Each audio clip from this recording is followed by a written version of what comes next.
जय गुरु जी। संगत जी गुरु जी की डिवाइन कॉल सत्संग प्लेटफॉर्म में आप सभी गुरु परिवार का हार्दिक स्वागत है। शुक्राना गुरु जी महाराज का कि उन्होंने ये सेवा मुझे दी कि मैं आप सभी गुरु परिवार के समीप आके गुरु जी के कल्याण महिमा अनुभव का वर्णन कर पा रही हूँ। अनंतम शुक्राना मेरे गुरु जी महाराज का। आज का जो सत्संग मैं आपके साथ शेयर कर रही हूँ कुसुम आंटी का है। ये बहुत प्यारा सत्संग है, ब्लेसिंगफुल सत्संग है। तो मेरी विनती है सभी गुरु परिवार से कि आप सत्संग को अंत तक सुने, ध्यान से सुने, पूरा सुने। सत्संग का मतलब होता है सत्य का संग, और सत्संग की प्राप्ति जब ही होती है जब गुरु कृपा होती है। तो हम सभी बड़े भाग्यशाली हैं कि हम पे गुरु कृपा हुई और हमें सत्संग सुनने का और शेयर करने का सौभाग्य प्राप्त हो रहा है। संगत जी, अगर आप भी अपने सत्संग अनुभव शेयर करना चाहते हैं तो हिंदी में साफ राइटिंग में आप अपना सत्संग लिखकर हमारी जीमेल आईडी पर सेंड कर सकते हैं, ताकि आपके द्वारा सुनाए गए सत्संग से जो भी गुरुजी महाराज की नई जुड़ने वाली संगत होगी उन्हें गुरुजी के कल्याण महिमा अनुभव के बारे में ज़्यादा से ज़्यादा पता चलेगा। सत्संग आपको पसंद आए तो आप इसको लाइक कीजिए, चैनल को सब्सक्राइब कीजिए, वीडियो को ज़्यादा से ज़्यादा संगत में शेयर कीजिए और बेल आइकन दबाना बिल्कुल नहीं भूलिएगा। जब भी कोई लेटेस्ट सत्संग आएगा उसका नोटिफिकेशन आपके पास आएगा। तो चलिए संगत जी, चलते हैं गुरुजी महाराज के सत्संग की ओर। सत्संग शुरू करने से पहले करते हैं गुरुजी का मंत्र जाप। ओम नमः शिवाय, शिव जी सदा सहाय। ओम नमः शिवाय, गुरु जी सदा सहाय। जय गुरु जी। संगत जी, मेरा नाम कुसुम है और ये मेरा शुक्राना सत्संग है। सबसे पहले मैं परमपिता परमेश्वर गुरु जी महाराज के चरणों में कोटि कोटि नमन करती हूँ और शुक्राना करती हूँ कि गुरु जी ने ये सेवा मुझे दी। संगत जी, मेरा सत्संग अभी कुछ 3 महीने पहले का ही है जो मैं आपके साथ शेयर कर रही हूँ। सत्संग तो बहुत सारे हैं, लेकिन गुरु जी की कृपा से ये सत्संग जो मैं शेयर कर रही हूँ वो गुरु जी महाराज चाहते हैं कि मैं सभी के साथ शेयर करूँ। संगत जी, मैं गुरु जी से अक्सर कहा करती थी कि गुरु जी मुझे कोई सेवा बख्शो ताकि मैं कोई सेवा करूं और जिस सेवा को करने से मेरी आत्मा शुद्ध हो, मेरा मन निर्मल हो और मुझे संतुष्टि मिले। तो संगत जी, गुरु जी के मैसेज आते थे कि मैंने तेरे लिए बहुत अच्छी सेवा देख रखी है, चिंता मत कर, समय आ रहा है। और मैं गुरुजी की आज्ञा को मानकर संगत जी यही सोचती थी कि गुरुजी मेरे लिए कोई सेवा ज़रूर देंगे। और संगत जी, समय बीतता गया। मेरी आदत है संगत जी कि मैं गुरुद्वारे जाती हूँ डेली। मेरे घर के पास में गुरुद्वारा है, मैं वहाँ जाती हूँ, सेवा करके आती हूँ। संगत जी, करीबन 1.5-2 घंटे मैं वहाँ सेवा करती हूँ। तो सुबह संगत जी मैं गुरुद्वारे गई। गुरुद्वारे में मैंने देखा संगत जी की एक मेरे जानने वाले थे, वो भी मेरे साथ वही सेवा करते हैं। तो वो करीबन 5-6 महीने से सेवा के लिए आ नहीं रहे थे। तो मैं जब वो आए तो मैंने अचानक से पूछा कि मैंने कहा, आंटी आप तो 5-6 महीने से सेवा में आ ही नहीं रहे थे, कहाँ थे? घर में सब ठीक है कि नहीं ठीक है? तो वो एकदम से रोने लग गई। तो मैंने कहा, आंटी क्या हुआ? गुरु दरबार में आप रो रहे हो? गुरुद्वारे आके यहाँ तो सबकी मन्नतें, सबकी इच्छाएं पूरी होती है, आप भी तो गुरु जी को मानते हो, और आंटी आप रो क्यों रहे हो, बताओ मुझे।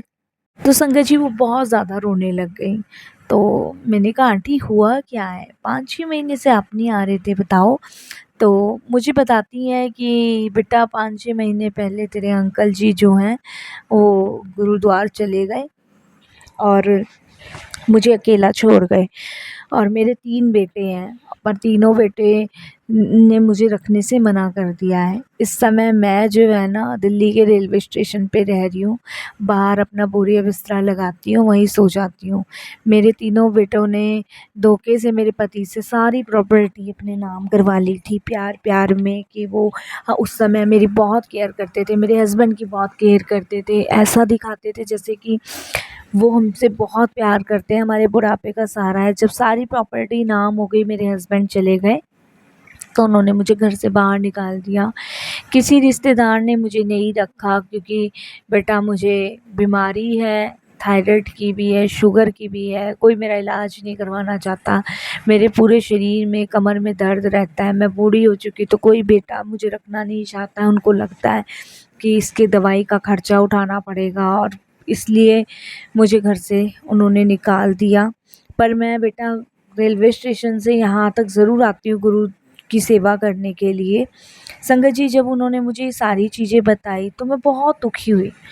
तो मैंने कहा, आंटी आप रेलवे स्टेशन पे सोते हो? वो मुझे बताती हैं कि बेटा मैं अब यहाँ पे आ गई हूँ, क्योंकि संगत जी मैं करीबन सुबह 7 के आसपास चली जाती हूँ जूते घर में जोड़ा साफ़ करने के लिए।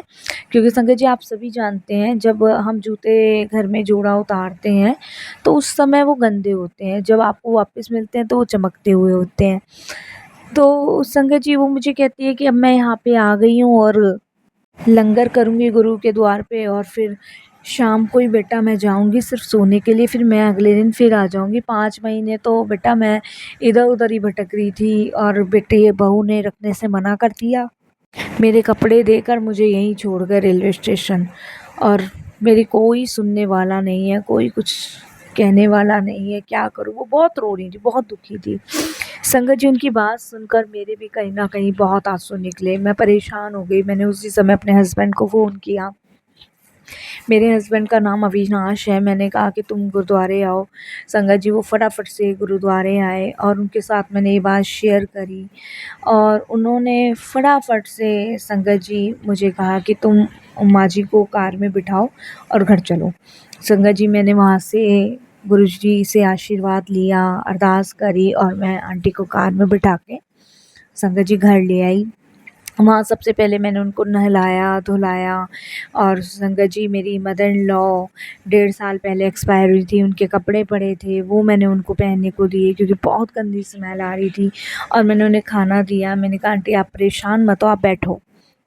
उन्होंने सामने गुरुजी महाराज का स्वरूप देखा तो वो बहुत रोने लग गई। मैंने कहा आप चिंता मत करो, गुरुजी हैं, वो सब सँभालेंगे। मेरे हस्बैंड ने संगत जी ये डिसाइड किया कि हम आंटी को लेके थाने जाएँगे। फिर संगत जी मैं मेरे हस्बैंड दोनों मिलके आंटी को कीर्ति नगर के थाने लेके गए। वहाँ हमने रिपोर्ट दर्ज करवाई। आंटी ने सब एड्रेस वगैरह अपने बच्चों का बताया। उनके बच्चों को बुलाया गया थाने में। नेक्स्ट डे बुलाया था संगत जी, उस दिन तो वो आए नहीं थे। नेक्स्ट डे फिर हम आंटी को लेके गए। वहाँ पे पहुँचे तो उनके बेटे बहू सब कोई आए। पुलिस वालों ने उनसे बात करी तो वो पुलिस वाले आपको पता ही है कैसे डांटते हैं। काफ़ी डांटा उन्होंने, काफ़ी उल्टा सीधा, मतलब अपनी माँ के लिए बोल रहे थे बच्चे। आंटी रोई जा रही थी। मैंने कहा आप परेशान मत हो। तब पुलिस वालों के समझाने पे उन लोगों ने हाँ भरी कि हम लेके जाएंगे। महीने में 10 दिन मेरे घर रहेगी, 10 दिन इसके यहाँ रहेगी, बाकी दिन इसे, मतलब बंटवारा सा उन्होंने कर दिया था।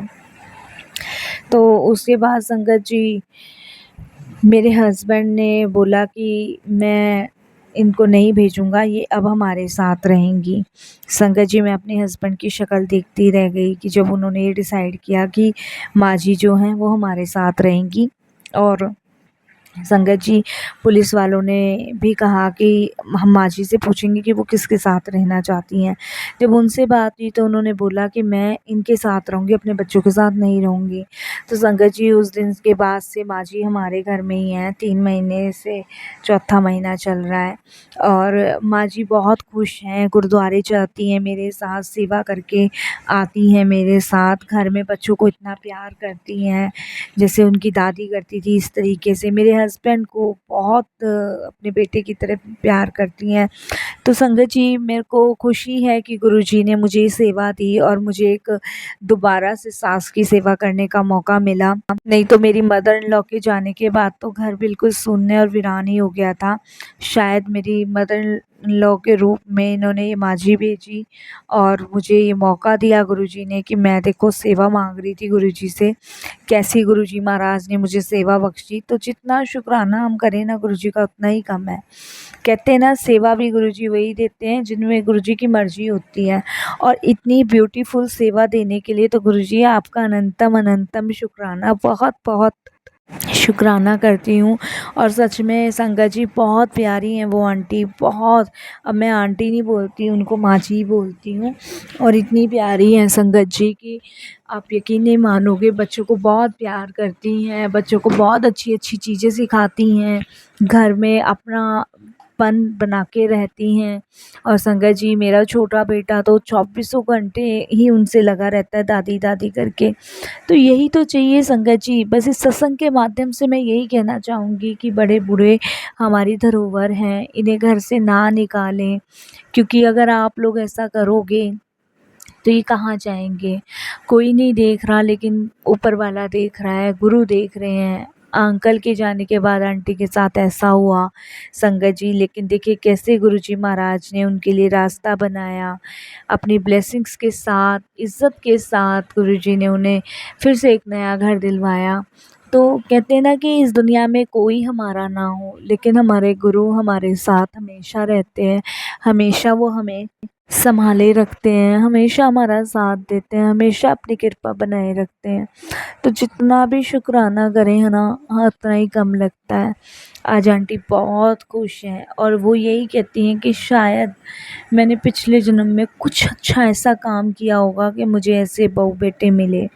और हम भी यही कहते हैं कि हमने भी बहुत नेक काम किया होगा कि हमें वापस से हमारी मदर इन लॉ के रूप में माँ जी मिली। तो शुक्राना गुरुजी, बहुत बहुत शुक्राना।